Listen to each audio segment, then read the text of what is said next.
And we're ready for lesson 2. The recording is in progress. Okay, let me share this up.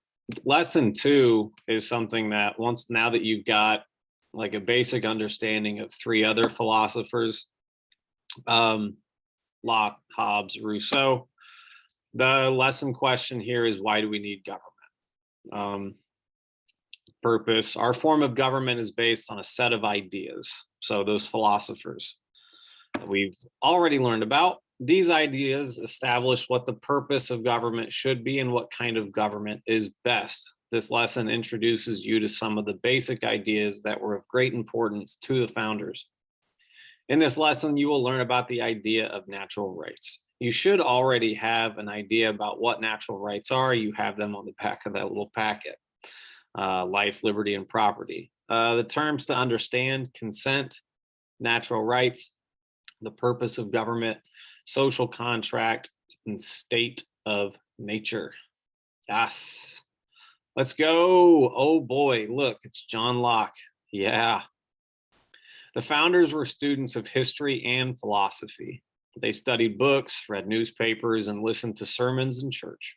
The founders discussed and exchanged ideas with each other and with other people. One philosopher whose writings influenced the thinking of the founders was John Locke. John Locke was a well-known English philosopher. He lived from 1632 to 1704. Locke published a book called Two Treatises of Government in 1689. In that book, Locke explained his ideas about natural rights. Locke's book was widely read and discussed in the American colonies. Many of the founders' ideas about government were based on Locke's philosophy.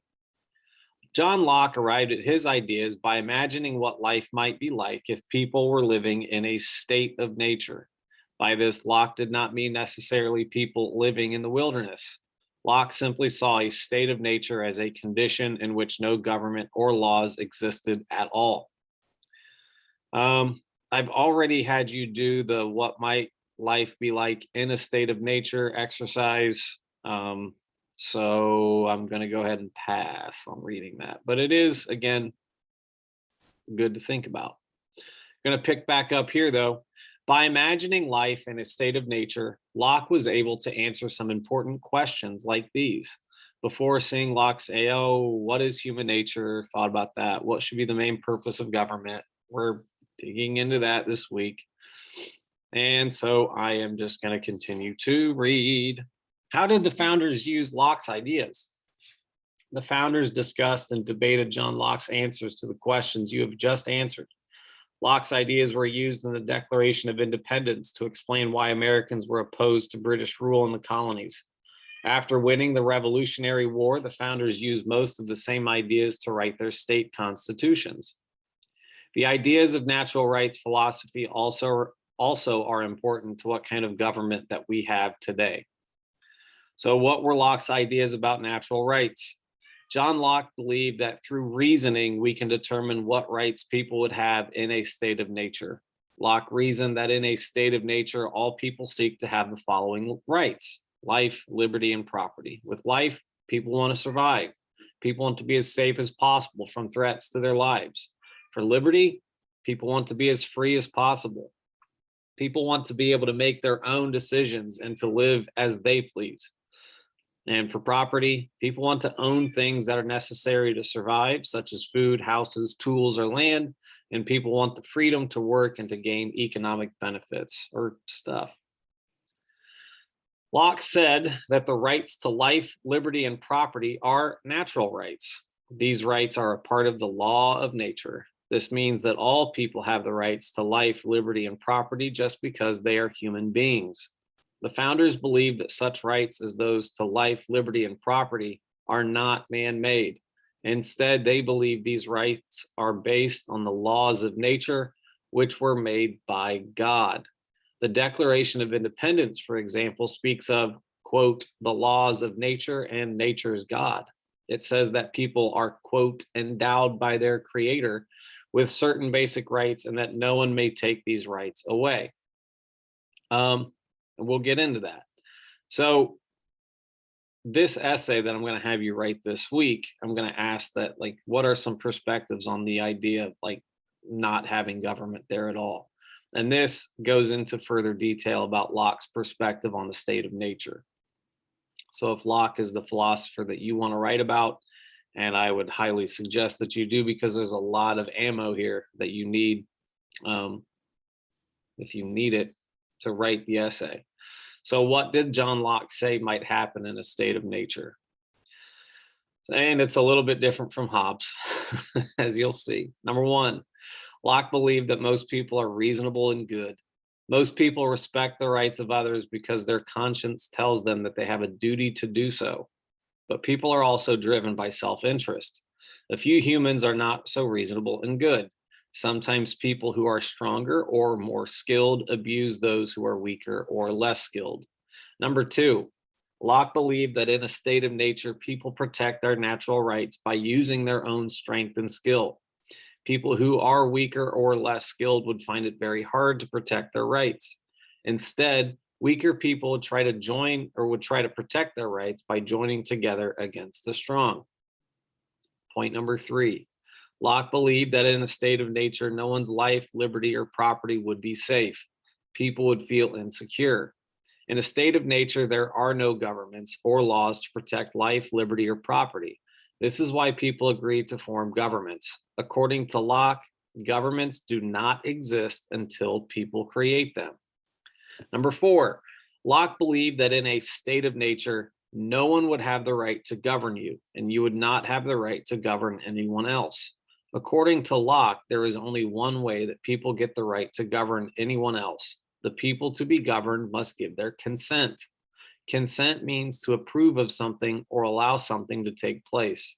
If the people have not given their consent to create a government, there is no legitimate government. In other words, the power of legitimate government comes from the consent of the people. So, social contract time. Why do people agree to form a social contract? Although people agreed that certain natural rights existed, they worried about how those rights could be protected. In a state of nature, people might feel free to do anything they want to do. Their rights would not be protected. However, and that would make them feel insecure. For John Locke and other natural rights philosophers, the great problem was to find a way to protect each person's natural rights so that everyone could enjoy them and live in peace with one another. Locke said that the best way to solve this problem is for each individual to agree with others to create and live under a government and give that government the power to make and enforce laws. Locke called this kind of agreement a social contract. As in all contracts, to get something, you must give something up. In a social contract, everyone promises to give up the absolute right to do anything she or he wants to do. Absolute means without any limits. In return, everyone receives a security that can be provided by a government. Each person consents to obey the limits placed upon her or him by the laws created by the government. Everyone gains the security of knowing that their rights to life, liberty, and property are protected. Government, then, is the better alternative to a state of nature, which would be imperfect because some people might not respect the rights of others. According to Locke, the main purpose of government is to protect those natural rights that the individual cannot effectively protect in a state of nature. In a later lesson, you will study the Declaration of Independence. You will see how the founders included all the ideas that you have studied in this lesson. You will also learn to examine questions about what kind of government the people should support and obey, and what kind they should resist. I do believe that is it. Yeah. And some of you have already done this activity here, the reading The Lord of the Flies. But anyways, the purpose of government in that lesson, it is to protect your natural rights, full stop. Are there different perspectives on government too? Absolutely. Thomas Hobbes had a really negative interpretation of how people would act in a state of nature. Locke, it's a little bit nicer. And Rousseau, again, nice, but John Locke, That's the one. That's the book emphasizes him, and you will see John Locke's ideas show up again in the Declaration of Independence. Full stop. Rousseau came along a little bit later. I already mentioned that he was around the time of the 7 Years' War when he came out with his social contract book. But John Locke's ideas about government were around a little bit longer for our founders, Benjamin Franklin, George Washington, Thomas Jefferson, to discuss those. So I'm going to move on to lesson 3 in the next video. Yeah, baby.